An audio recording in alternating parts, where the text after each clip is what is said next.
Alright loves, welcome back. Yes, it's time for another round of Blood Bowl, round 2. Match 2 of, I can't actually remember how many, in the Clean Cup competition.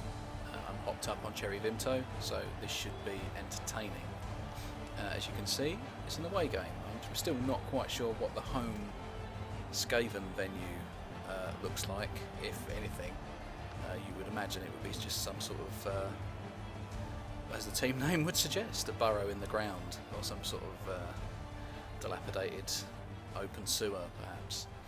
But yes, maybe that'll become evident, but to be fair, in the 40 odd games I've played, still haven't seen it, so maybe there's just a limit of artistic design on the pitches, who knows. But for now,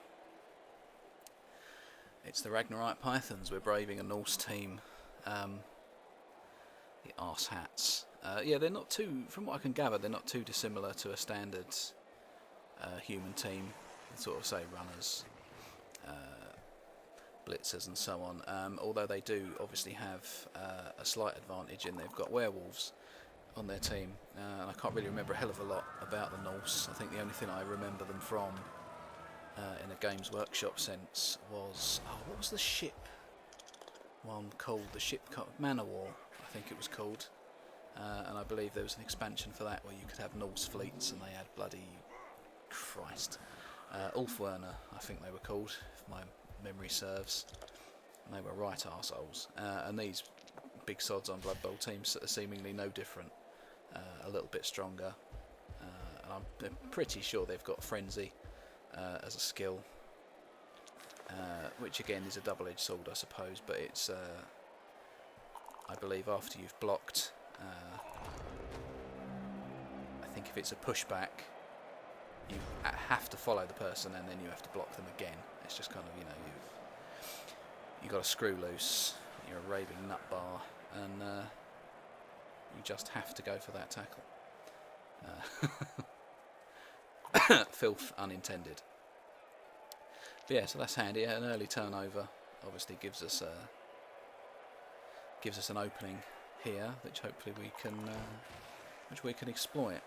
Really, I tend to sort of play this as a tactic. Well, against human opponents, it would probably be ill-advised, but against the AI, which is sometimes a little bit shoddy, it works quite well. Of just punching the. I think we tried it in the previous game as well. Punch their defensive line back a square, and then just stand there and ask them to come on, you know, show them who's man, see what they got, just to see what they do. Sometimes they do make the strangest of decisions, as you've seen with Black Hawk attempting to dodge into 2 tackle zones. Again here, if at all possible, push him back, get a man on him, and if, as I say, it would be handy to push him off the pitch because then he's not available for the drive. But failing that, shimmy the. I'm probably using the gutter runners wrongly, I don't know, but I suppose we are on defence at this point. But using them kind of in a backfield sort of enforcer position, I suppose. I mean, the guy that we've got that's got the 3 strength, I'll probably be pushing him forward, because certainly when we haven't got the ball, because it's used more handy for him to pick up the ball. He's obviously got more chance of blitzing in and doing some damage. Where is he? This little guy.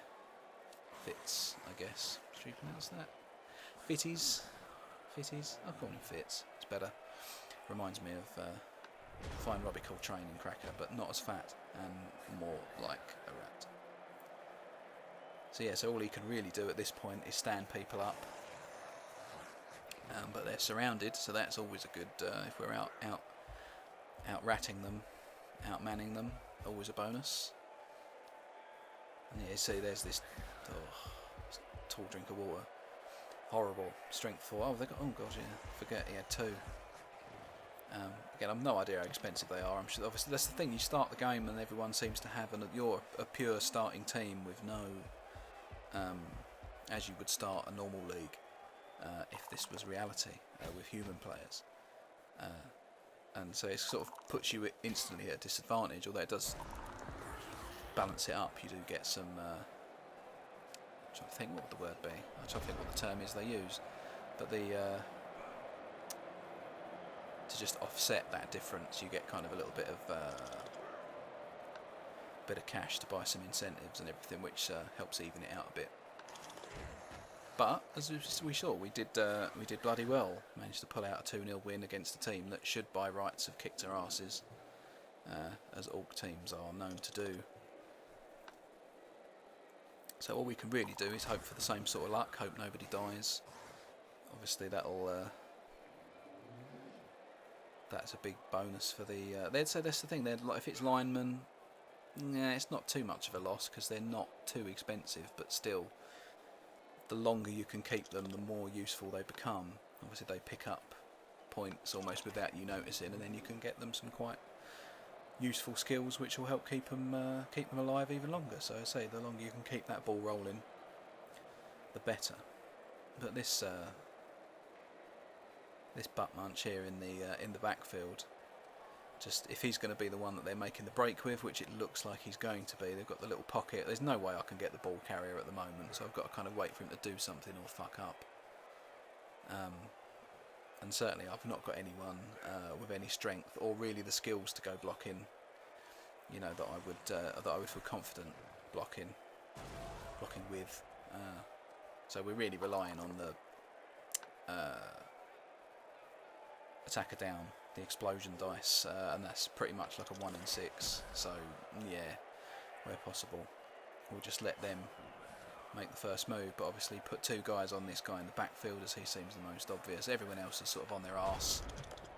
So nice. See, that's where it pays off. If you can keep.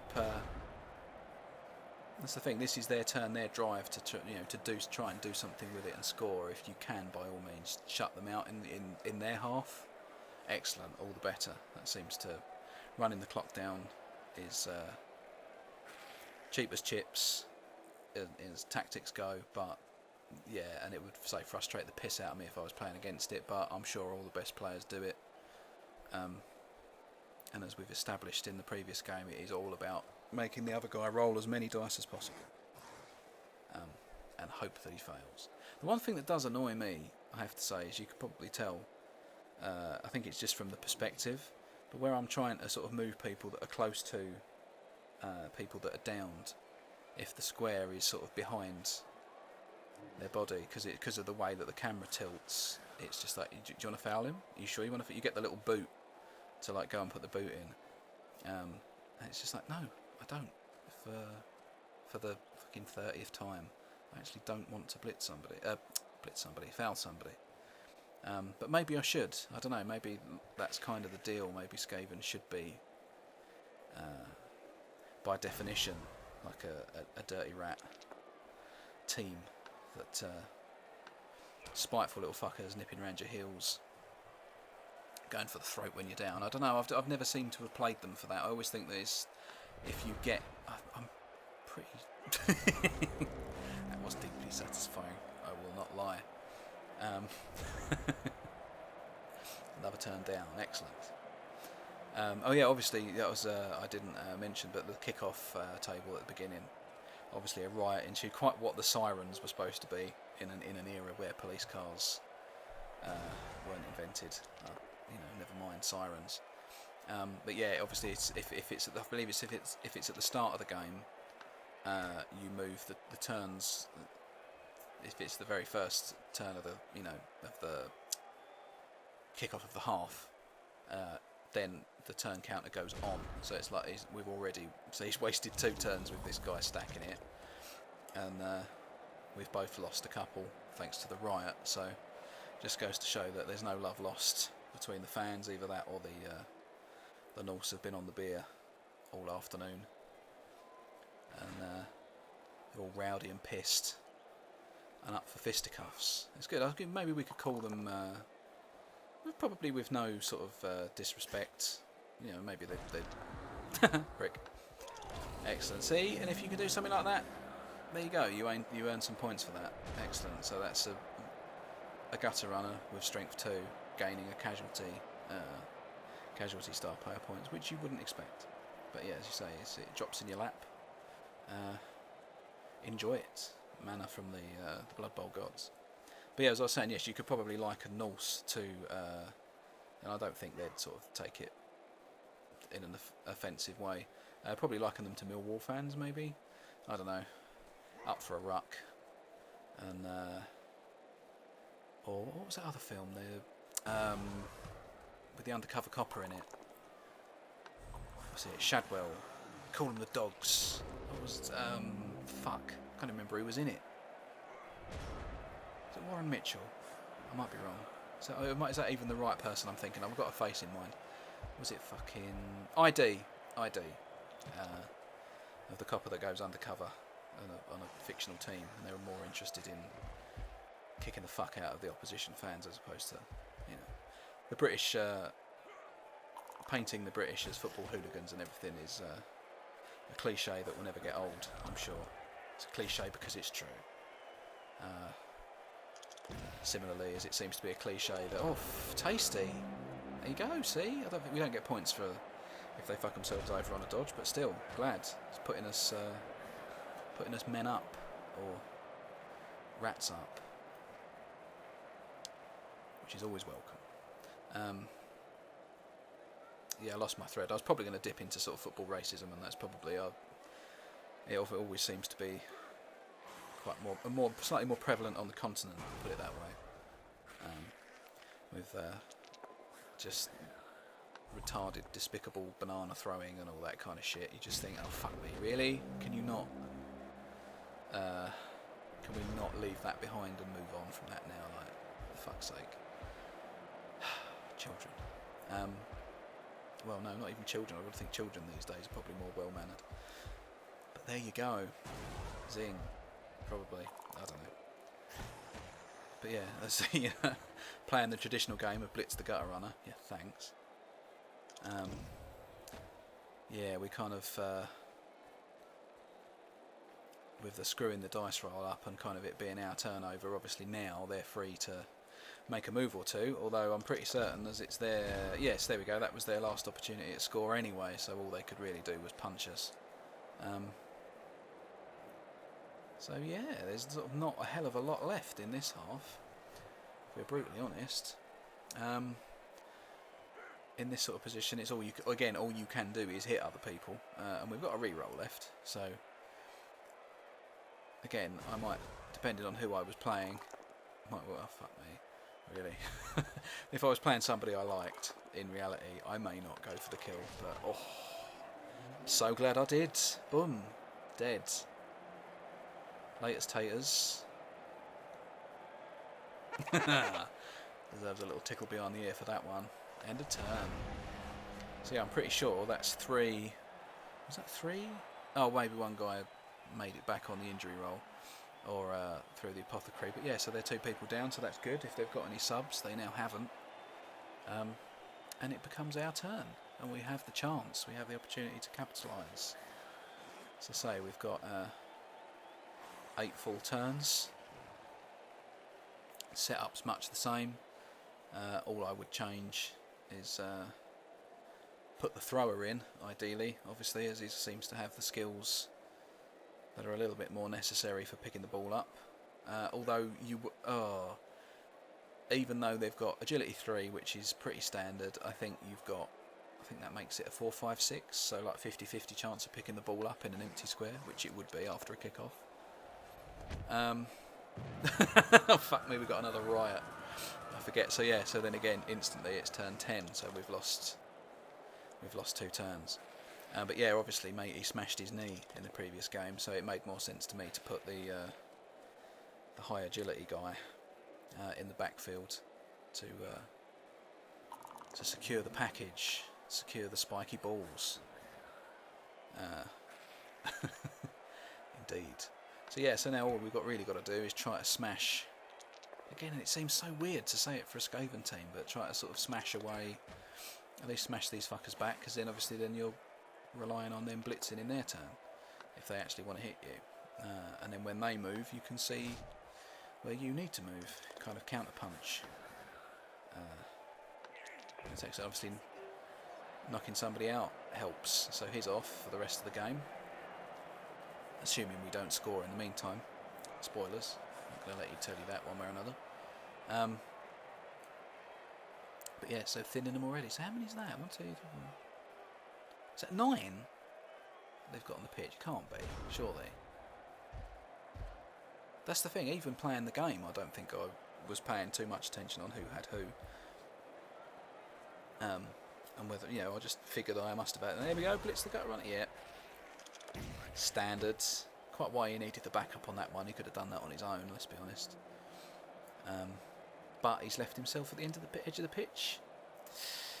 Don't know. Smacking the dick and into the crowds. I'd say that's fairly justified. But yeah, so we're in this sort of position now. What with the fact that we have such an advantage that we can try and pocket up. Really, they've got those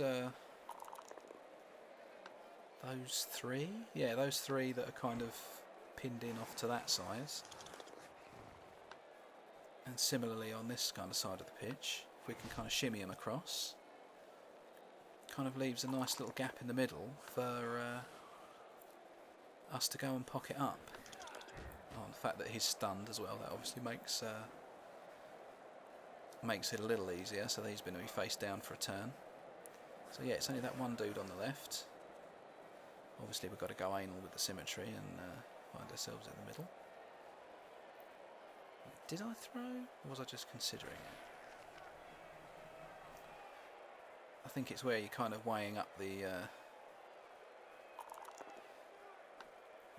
options. As I say, as obviously as I'm recording this after the event, I can't quite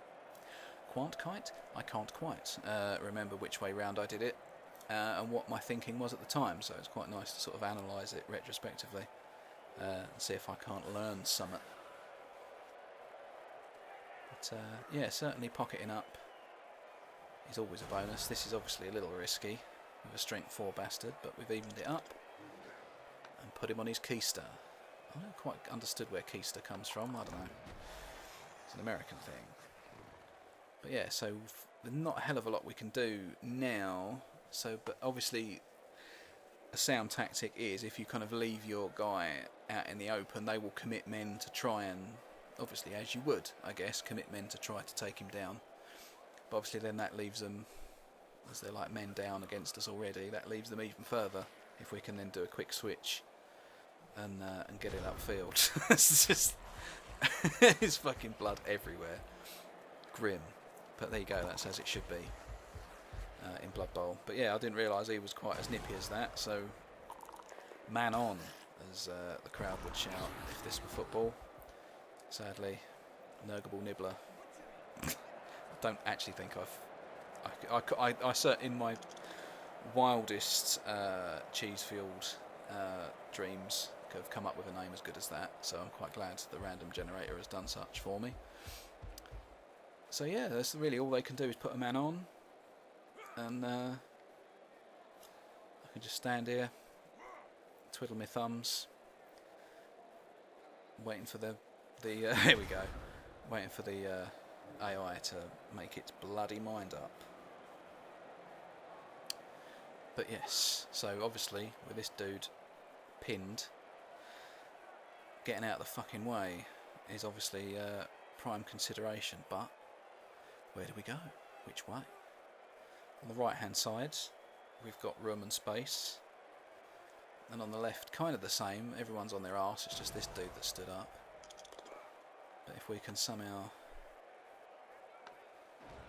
move him along, there we go, at least we've sort of pocketed up.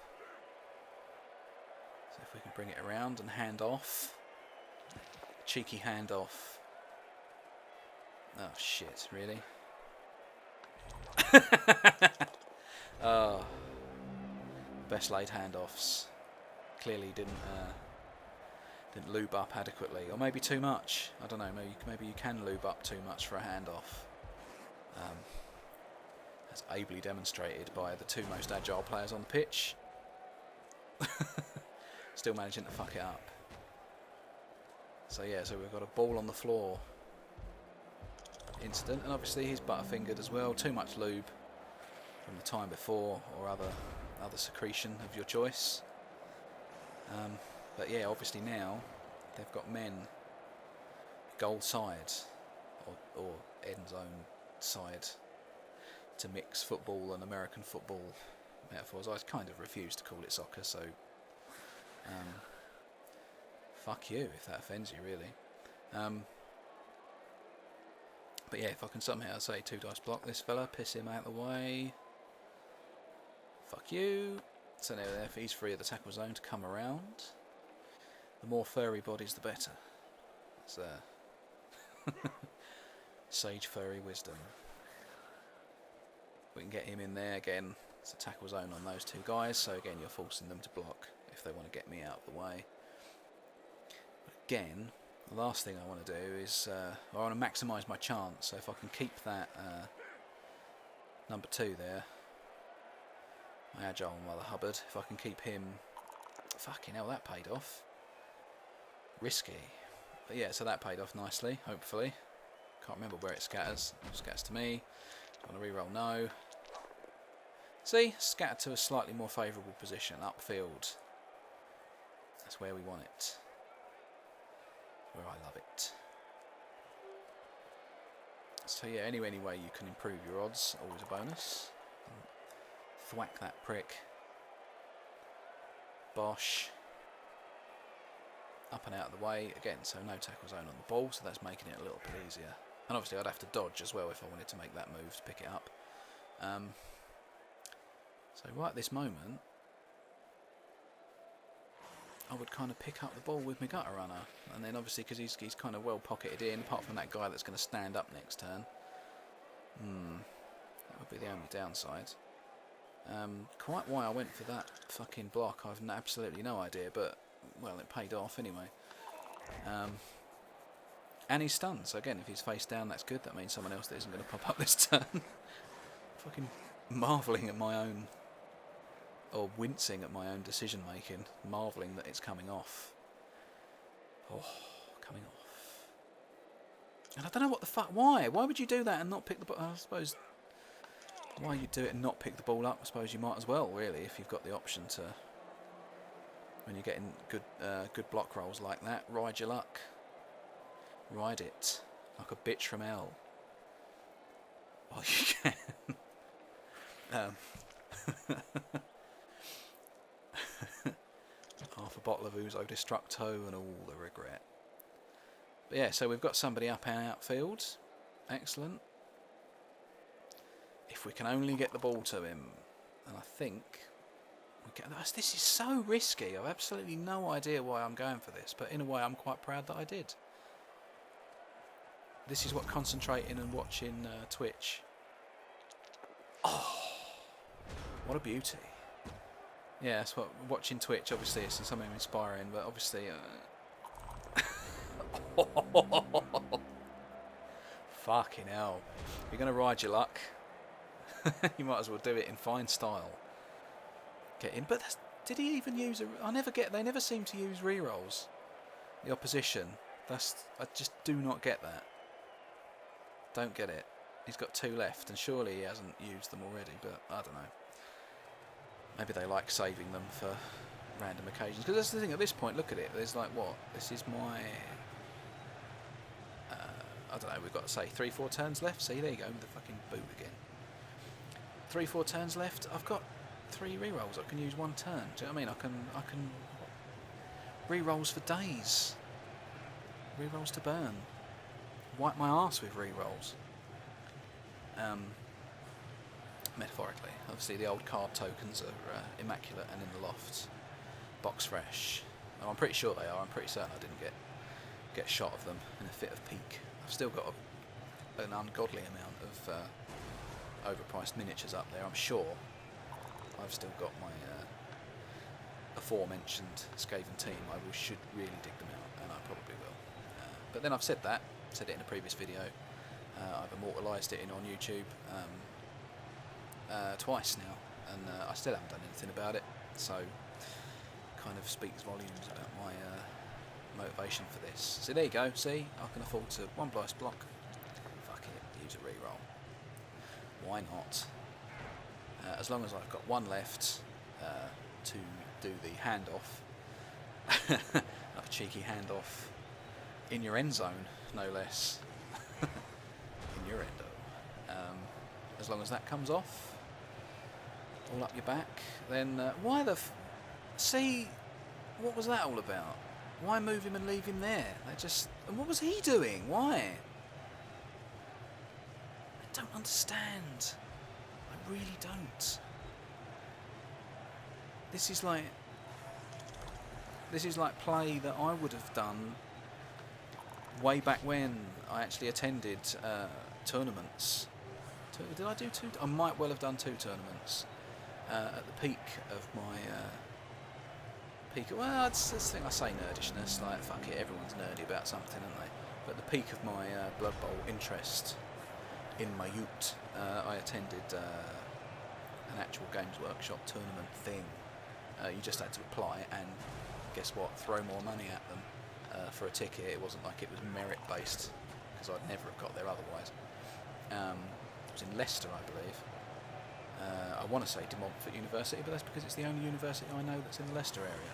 There may be others, and they may be fine establishments and seats of learning. But yes, I digress.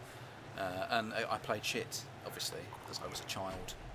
I believe one or the other one, I can't remember which tournament it was, but I believe it was on the way back, obviously being cut off from news and world events, and obviously having no interest in them anyway at that point. I believe that was one of the weekends Princess Diana met her untimely end, chased by paparazzi in a French tunnel, which I believe spawned the the critically disgusted Diana Tunnel Racer, which I believe was a flash game, I think, which came out at the time, that I seriously wanted to play, just because I'm a twisted fuck that appreciates slightly dark humour. Yes, it's a shame, but I don't know. Something about the old too soon kind of humour, I think, tickles me for some reason. Fucking tangents, man. Jesus. But I suppose I've got to fill this with something, haven't I? Because I don't really think there's a hell of a lot. Well, there's probably some things that I could explain, but maybe this is the purpose of this series. Maybe this is just to get me more used to talking shit, and hopefully something that may be approaching entertaining, or bosh, clothesline from hell, Bradshawing, rodent form. Yeah, maybe that's kind of what this sort of what this series provides. I don't know. So maybe it's this thing. It's provided for me. Does it provide it for you? I don't know. At this point, there's nobody out there. As I've learned from the early videos, I can sort of beg for a comment, or feedback welcome. Feedback is welcome. I won't lie, but I haven't had any yet. That's largely because no bugger's watching them. But there we go. I'm enjoying it, and that is pretty much all that counts. I'm shouting into the void and enjoying the echo. How's that? There's almost a haiku in there somewhere. But yeah, so yeah, we're 1-0 up, and they've absolutely no means of returning that. So that's, in a way, that's a good thing. Just move people out of harm's way. The last again, I haven't used my apothecary though, so if we get a last minute fatality like the first game, we've obviously have option to stop that, or at least we've got time to make some sort of difference. That fell seriously short. I really wish I knew how the kickoff system worked. It used to be before, I swear. You nominated the square. How's your luck? Oh dear, sums it up. Pissed up Norse. Fall flat yet again. There's your boat. Long boat for Ragnarite Pythons. Taxi for Gaffney. Anyway, so yeah, their fan factor goes down. Excellent, good. Ours goes up. Excellent. Means we get more money. 60 grand for that. 60 grand fat. I don't even know what that means. Again, Someone's gone up in a level. I don't know who. Who have we got? Oh, alignment. Excellent. Again, not wildly useful, but they've got basically all you really need for them. Oh, see, and again, because what use is +1 agility when all his sole job is just to stand there and get hit and to stop people. So you really need for linemen skills that help you do that, as I've discovered. And there's a whole raft of new ones that I had absolutely no idea featured in the game. They certainly didn't when I played it, and I've had to kind of take advice and everything on these sort of things. It's recommending wrestle for the block, but to be honest, in my previous one, the first lineman that went up, I went with kick purely because it means you've got more chance of having an accurate kickoff, and if you've got that, you're making your opponent work. If you can get a kick ball right into the corner, excellent. Means they've got to run and pick it up. If you just kick it and it scatters off the pitch, it's a touchback. Boom. You know, they just get to kick it straight to somebody, no dice rolled. So I kind of prefer that for a first go. Obviously, roster-wise, that guy with the shattered knees back, a thrower, which is handy. We may need a passing game against these Knight demons. And again, up until this point, shitting it. Haven't played one of them as far as I can recall, and have absolutely no idea what one of them looks like. Obviously, we're top of the table, which is good. It means the top couple will be going through. And I remember looking at this at the time, thinking, "Oh fuck, excellent, we can't lose." But obviously, if the teams below us win, one of them does. They're not going to play out a draw. We don't finish top. I don't know if we get some advantage of finishing top, but there we go. We shall try our hardest. Everything's done and set. There's the lads stretching out. It's important to stretch out.